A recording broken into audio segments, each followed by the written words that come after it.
اللہ تعالیٰ نے پھر ایک دفعہ حضرت ایوب علیہ السلام اور ان پر آنے والے مصائب کا ذکر فرمایا ہے۔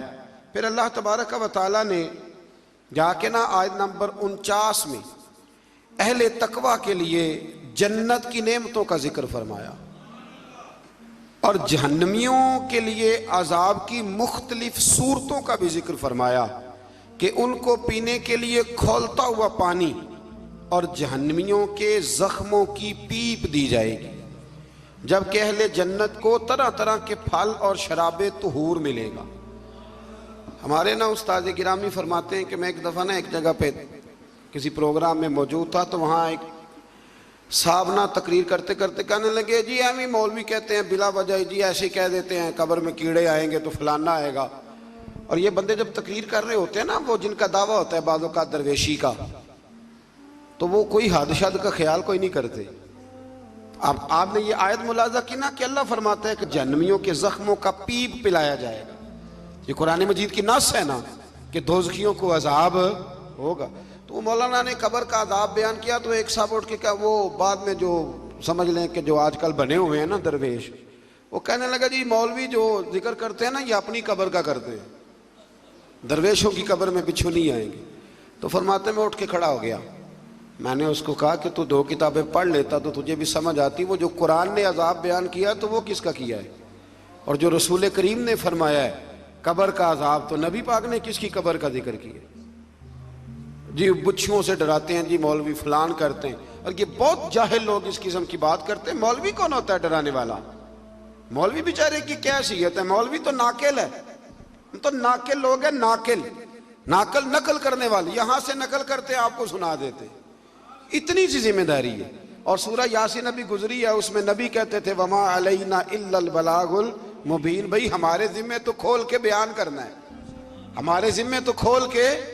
میں نے بڑے دن پہلے کہا تھا کہ ہماری ڈیوٹی منوانے کی نہیں بتانے کی ہے، ہماری آذان پڑھنے کی ڈیوٹی ہے، تلوار چلانے کی ڈیوٹی نہیں ہے۔ تو اس لیے یہ جاہلانہ بات ہے کہ جی عذاب کا ذکر نہ کرو تو جو نبی پاک نے کیا ہے۔ حضرت عثمان غنی قبر پہ کھڑے ہوتے تھے تو رو پڑتے تھے، لوگ کہتے آپ تو جنتی ہیں، تو حضور نے جنتی کہا ہے تو روتے کیوں ہیں؟ تو فرمانے لگے جس محبوب نے مجھے جنتی کہا ہے انہوں نے کہا ہے قبر آخرت کی منزلوں میں سے پہلی منزل، اس کی تیاری کرو۔ اور حضور پتہ ہے قبر کے بارے میں کیا فرماتے؟ صحابہ کہتے ہیں کہ جنازے میں ہم نبی پاک علیہ السلام کے ساتھ گئے تو قبر تیار ہونے میں دیر تھی، حضور ایک سائیڈ پہ بیٹھ کے جنازہ پڑھ کے دیر تک حضور علیہ السلام نے گردن مبارک جھکائے رکھی۔ ہماری خواہش تھی کہ چلو موقع مل گیا تو کوئی میٹھی پیاری بات ہی سن لے، لیکن حضور گردن جھکائے رہے۔ کہتے ہیں دیر کے بعد گردن اٹھائی تو آنکھوں میں آنسو تھے، اور رو کے حضور نے فرمایا، رو کے فرمایا بھائیو دوستو قبر کی تیاری کر لو، یہ معاملہ بڑا کٹھن ہے۔ تو حضور تو رو کے کہتے ہیں قبر کی تیاری کر لو، اور یہاں لوگ کہتے ہیں جی آپ بچھوؤں کی بات سنا رہے ہیں فلانے۔ یہ طنز نہ کریں آپ کسی پہ بھی، آپ خیال کریں اور بچیں اس وقت سے کہ اللہ تبارک و تعالیٰ کے سامنے جب کھڑے ہونا ہے، اللہ تعالیٰ ساری امت پر اپنا خاص فضل فرمائے۔ پھر اللہ تبارک و تعالیٰ نے آیت نمبر 71 سے آگے کم و بیش ساری سورہ مبارکہ میں پھر سے حضرت آدم کا واقعہ ذکر کیا ہے۔ میں نے شروع میں عرض کیا تھا کہ غالباً 7 جگہ پہ قرآن مجید میں حضرت آدم کا واقعہ آیا ہے۔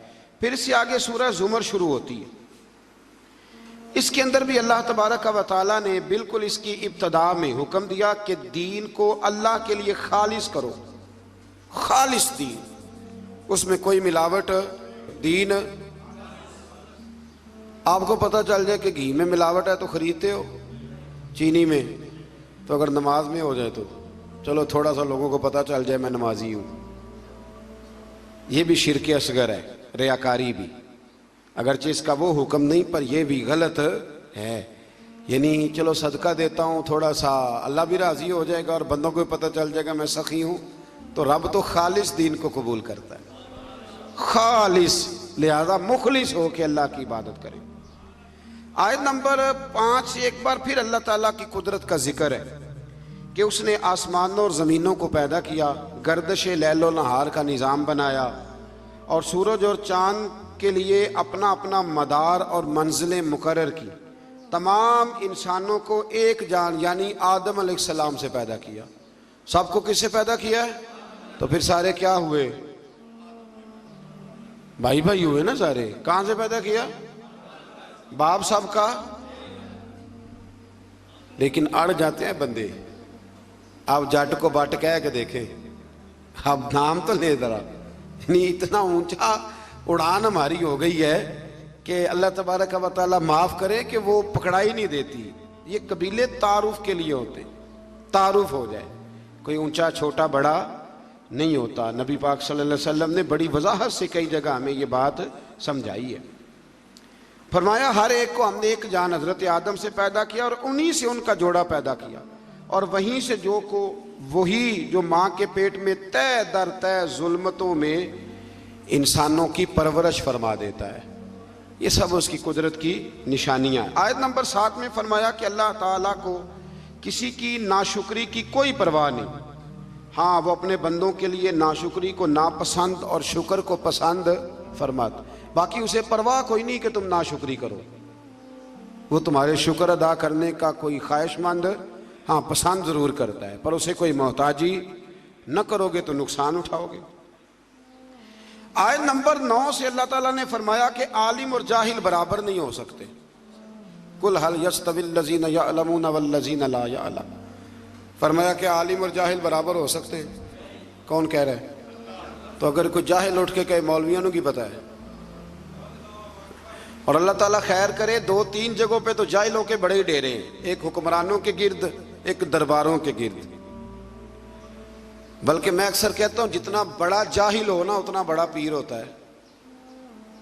بڑی ذمہ داری سے کہہ رہا ہوں آپ, کیونکہ عالم نے تھوڑا بہت سوچنا ہے کوئی بات کرتے وقت, کیونکہ اسے پتہ ہے کہ یہ شریعت کی حد ہے, یہ قید ہے. تو جاہل نے تو کچھ بھی نہیں نہ سوچنا.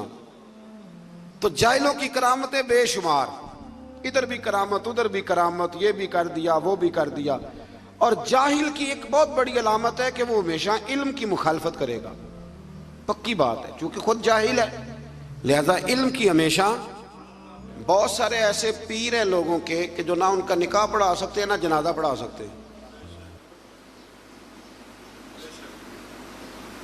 یعنی پیر ایسا نہ خوشی میں شریک ہو سکتا ہے لیکن پیر ہے. عجیب بات ہے نا کہ تمہیں نکاح کا مسئلہ عالم بتائے, طلاق کا مسئلہ, یعنی تمہارے بیٹے کے پیدا ہونے سے لے کر تمہارے بچے کے نکاح سے لے کر اور تمہارے معاذ اللہ مرنے اور جنازے تک ساری ڈیوٹی عالم کرتا ہے. اور وہ موٹر سائیکل خرید لینا تو سارے گاؤں کو مصیبت پڑ جاتی ہے کہ اس نے کہاں سے لے لی ہے. سوال جواب کرتے ہیں. اور پیر کا بیٹا مطلق جاہل ہوتا ہے, مطلق. بہت سارے ایسے پیر ہیں جو دعا نہیں مانگ سکتے سپیکر کے آگے. لیکن کیا کیا جائے قوم کا, کیسے سمجھایا جائے, کون سا ایسا درود پڑھا جائے. تعویذ لکھتے جا رہے ہیں, تعویذ لکھتے جا رہے ہیں, اور وہ بھی نہیں لکھنے آتے ہیں, فوٹو کاپیاں کرا لیے, موریں بنوا لی. کچھ خدا کا خوف کرے, کچھ تھوڑا سا خیال کرے. پیر کے لیے پہلی شرط یہ ہے کہ اسے خود تو رستے کا پتہ ہو کہاں جانا ہے. جس ڈرائیور کو خود نہیں پتا وہ آپ کو لاہور کیسے پہنچائے گا. تو اس کو خود تو پتہ ہو. باں ظلموں جو کرے فقیری وہ کافر مرے دیوانہ ہو. مہربانی کرے آپ. جبے کبے دیکھتی ہے قوم, بڑے بڑے جناب رنگ ڈنگ دیکھتی ہے تو الجھ جاتی ہے. تو اللہ تبارک و تعالیٰ نے فرمایا عالم اور جاہل برابر ہو سکتے, اللہ نے کہا ہے. اس لیے ہماری ڈیوٹی ہے علماء کو عزت دے, یہ ہماری ڈیوٹی ہے. میں کئی دفعہ علماء کی شان میں حدیثیں اس لیے نہیں بیان کرتا کہ وہ لوگ ہم پہ فٹ نہ کر لیں, اور اندر نفس بیٹھا ہے.